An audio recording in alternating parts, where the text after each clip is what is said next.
Film की शुरुआत में हमें एक साइंटिस्ट विलियम को दिखाया जाता है जो एक कंपनी के लिए काम करता है। तभी कंपनी में काम कर रहे सभी साइंटिस्ट को बताया जाता है कि एक आर्मी ऑफिसर की लाश को लाया जा रहा है और उसके बाद सभी साइंटिस्ट उस कमरे में आ जाते हैं जहां उस ऑफिसर की लाश को लाया जाता है। इस रूम में एक्सपेरिमेंट किए जाते हैं। इस एक्सपेरिमेंट में विलियम उस ऑफिसर की सारी डिटेल, उसकी सारी यादें एक रोबोट में डालने वाला होता है। बोले तो वे लोग उस ऑफिसर का दिमाग, उसकी सारी फीलिंग्स एक रोबोट को देने वाले होते हैं। विलियम एक ऐसा रोबोट बनाने वाला था जिसका जिस्म तो रोबोट का होगा लेकिन उसका दिमाग, उसकी सारी फीलिंग एक इंसान की, मतलब उस ऑफिसर की।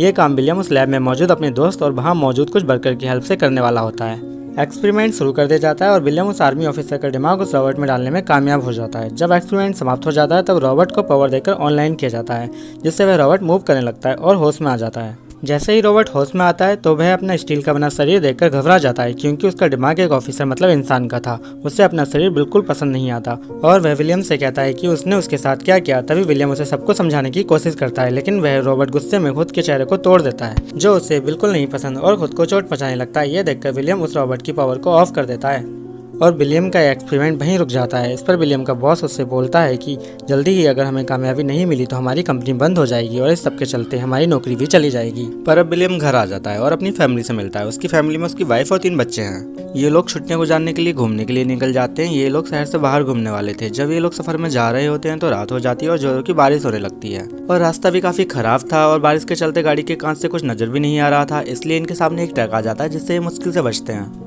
ये बचकर निकल ही रहे होते हैं कि अचानक एक पेड़ पर बिजली गिर जाने के कारण पेड़ की टहनी कांच को तोड़ते हुए सीधा विलियम की वाइफ के पेट में आकर घुस जाती है जिससे विलियम की वाइफ की मौके पर ही मौत हो जाती है। अब इस वजह से गाड़ी भी डिसबैलेंस हो जाती है और सीधे आकर एक तालाब में गिर जाती है जिससे विलियम के 3 बच्चे भी मारे जाते हैं। विलियम की पूरी फैमिली उसकी आंखों के सामने ही मर जाती है जिसे देख के वो बहुत रोता है और सदमे में चला जाता है। फिर कुछ देर बाद खुद को संभालते हुए अपने दोस्त को कॉल करता है और कहता है कि जिस्म को कॉपी करने वाली सारी मशीन भी अपने साथ लेकर आना।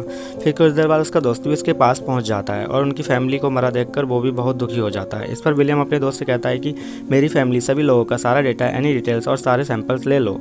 इस पर उसका दोस्त कहता है ठीक है, मैं सारा डेटा ले लूंगा, पर तुम उसका करोगे क्या? जिस पर विलियम उसे कोई जवाब नहीं देता। अब उसका दोस्त एक मशीन के जरिए सारी डिटेल, उनकी सारी यादें ले लेता है जिन्हें लेकर दोनों अपनी कंपनी की लैब में आ जाते हैं और यहाँ आकर विलियम अपने दोस्त को बताता है कि वह अपनी फैमिली के क्लोन बनाना चाहता है, यानी उनके डुप्लीकेट जो बिल्कुल उसकी फैमिली के जैसे हो। ये सुनकर उसका दोस्त क्लोन बनाने के लिए मना करता है क्योंकि पूरी दुनिया में क्लोन बनाने के लिए पाबंदी है, लेकिन विलियम उसकी एक नहीं सुनता। फिर दोस्ती की खातिर उसका दोस्त भी उसका साथ देने के लिए मान जाता है और थोड़ी ही देर बाद भी क्लोन बनाने के काम में लग जाते हैं। यहाँ अभी तक ऐसा कोई एक्सपेरिमेंट नहीं हुआ था जिसमें किसी क्लोन में दूसरे इंसान का दिमाग डाला जाए, लेकिन विलियम को यकीन था क्योंकि उसने जानवर पर ऐसा एक्सपेरिमेंट किया था जिसमें एक जानवर की यादें दूसरे जानवर में डाली थी, इसलिए वो ऐसा कर सकता था। पर कोई भी एक क्लोन बनाने के लिए उसे 17 दिन चाहिए थे, लेकिन यदि कंपनी को ये बात पता चल जाती है तो काम खराब हो सकता था। इसलिए विलियम और उसका दोस्त एक्सपेरिमेंट करने के लिए विलियम के घर आ जाते हैं, लेकिन विलियम के पास सिर्फ 3 ही कांच की मशीन होती है जिससे सिर्फ 3 ही क्लोन बनाए जा सकते हैं, लेकिन विलियम को तो 4 चाहिए थे, इसलिए किसी एक का क्लोन नहीं बनेगा। इसलिए विलियम कागज के 4 टुकड़ों पर अपनी फैमिली के सभी लोगों का नाम लिखता है और जिसका नाम भी आएगा उसका क्लोन नहीं बनाया जाएगा। जब वो पर्ची उठाता है तो उस पर उसकी छोटी बेटी का नाम होता है जिससे पता चलता है कि उसका क्लोन नहीं बनेगा। इस बात से विलियम बहुत दुखी हो जाता है क्योंकि वो सबसे ज्यादा प्यार अपनी छोटी बेटी से ही करता था, लेकिन वो उसे भूलकर बाकी लोगों के क्लोन बनने में लग जाता है क्योंकि क्लोन 17 दिन में बनने वाले थे और 17 दिन में ही वे लोग अपनी उम्र में आ जाएंगे। लेकिन विलियम का दोस्त बताता है कि यदि इस प्रोसेस में एक बार भी बिजली गई तो क्लोन नहीं बन पाएंगे। इसलिए विलियम अपने आसपास की सभी गाड़ी की बैटरी ले आता है। तभी विलियम का दोस्त विलियम से कहता है कि मान लिया कि क्लोन बन भी गए तो उनके दिमाग में उनकी पुरानी यादें होंगी। इस पर विलियम उसे कहता है कि वह उनके दिमाग से सारी पुरानी यादों को मिटा देगा। विलियम को कैसे भी करके काम पूरा करना था, इसलिए वह ऑफिस भी नहीं जा रहा था। जब विलियम का दोस्त काम पर जाता है और उसका बॉस उससे पूछता है कि विलियम कहाँ है, उसका ऑफिस आना और काम करना बहुत जरूरी है क्योंकि अगर विलियम ने काम नहीं किया और एक्सपेरिमेंट नहीं किया तो हमारी कंपनी बंद हो जाएगी।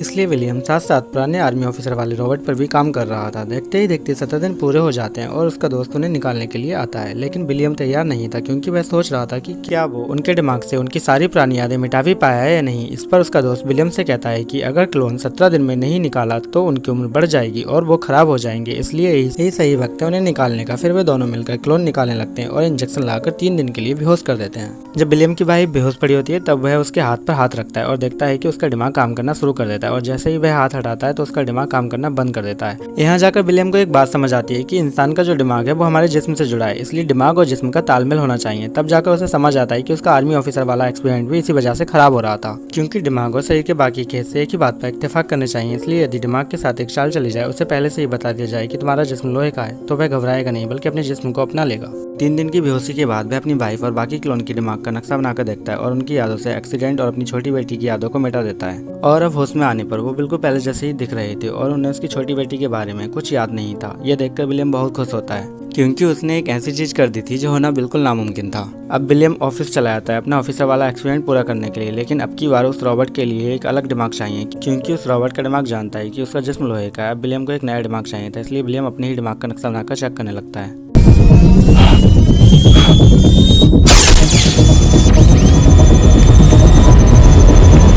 उधर विलियम की वाइफ को बार बार कुछ पुरानी यादें रिवर्स हो रही थी। कई बार वह अपनी छोटी बेटी के बारे में विलियम से पूछती भी है, लेकिन वो हर बार उसकी बात टाल देता है। लेकिन वह ये बात ज़्यादा दिनों तक छुपा भी नहीं सकता था, इसलिए ना चाहते हुए अपनी वाइफ को सब बताना पड़ता है।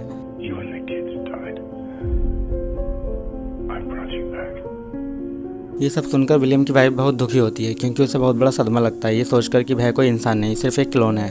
अगले दिन उनके घर विलियम का बॉस आता है और उससे कहता है कि तुम्हारी फैमिली के एक्सीडेंट से लेकर तुमने अपनी फैमिली के जो क्लोन बनाए हैं मुझे सब पता है, और अगर किसी को भी ये बात पता चली तो ये हमारी कंपनी के लिए खतरे वाली बात होगी। और ये कहते हुए विलियम को धमकाता है कि मुझे वो डिवाइस चाहिए जिसकी वजह से तुमने ये क्लोन बनाए, वरना मैं तुम्हारी फैमिली को मार दूंगा। इस पर विलियम कहता है कि ओके ठीक है, तुम इंतजार करो, मैं डिवाइस लेकर आता हूँ। और विलियम अपने बॉस के साथ एक चाल चलता है, उसे मारकर बेहोश कर देता है और उस डिवाइस को जला देता है एंड अपनी फैमिली को लेकर भागने लगता है। लेकिन उसके बॉस के लोग उसका पीछा करने लगते हैं, पर विलियम के पास एक आइडिया था कि वह अपनी दोस्त की कश्ती लेकर भाग जाएगा। लेकिन फिर भी अचानक से विलियम के बॉस के लोग आ जाते हैं और विलियम की फैमिली को पकड़ लेते हैं, सिवाय विलियम के, क्योंकि विलियम बोट की चाबी लेने गया था। ये लोग विलियम की फैमिली को अपनी कंपनी में ले जाते हैं। थोड़ी देर बाद विलियम भी वहाँ पहुंच जाता है। यहाँ विलियम का दोस्त भी होता है जिसे विलियम का बॉस धमका रहा था। यहाँ विलियम अपने बॉस से कहता है कि मैं तुम्हें क्लोन बनाने का प्लान बनाकर दे दूंगा, उसके बदले तुम्हें हम सबको छोड़ना होगा। उस पर उसका बॉस उसके दोस्त को गोली मार देता है। तब विलियम डर से अपने बॉस के लिए उस प्लान की कॉपी बनाकर देता है जिसे उसने जला दिया था। लेकिन जैसे ही विलियम के बॉस को प्लान की कॉपी मिलती है वो उन सबको मारने का ऑर्डर दे देता है। तभी वहाँ विलियम का बनाया हुआ रॉबर्ट भी आ जाता है। क्योंकि उस रॉबर्ट के अंदर विलियम का ही दिमाग था, इसलिए विलियम उसे कंट्रोल भी कर सकता था। वह रॉबर्ट वहाँ मौजूद सभी ऑफिसर को मार देता है। इस बीच विलियम अपनी फैमिली को लेकर निकल जाता है, लेकिन जैसे ही विलियम लैब में वापस आकर देखता है वह रॉबर्ट उसके बॉस को मारने ही वाला होता है। इस पर विलियम उसे रोक देता है। तब विलियम अपने बॉस से कहता है कि मैं तुम्हें क्लोन की मदद से दोबारा जिंदा कर दूंगा, पर बदले में तुम्हें ये कंपनी अच्छे से चलानी होगी। तभी विलियम को रॉबर्ट बोलता है कि तुमने मुझे एक नई जिंदगी दी है, ये काम मैं कर लूंगा, तुम आराम से अपनी फैमिली के साथ जाओ। और 17 दिन बाद उसके बॉस का भी क्लोन बन जाता है। उधर विलियम अपनी छोटी बेटी का भी क्लोन बना लेता है। इधर विलियम का रॉबर्ट और उसके बॉस का क्लोन काफी सारे लोगों के क्लोन बनाते हैं, जिस पर एक कंपनी के लिए बहुत सारे रुपए भी लेते हैं। इनका एक अच्छा बिजनेस होता है और यहीं पर ये मूवी एंड हो जाती है।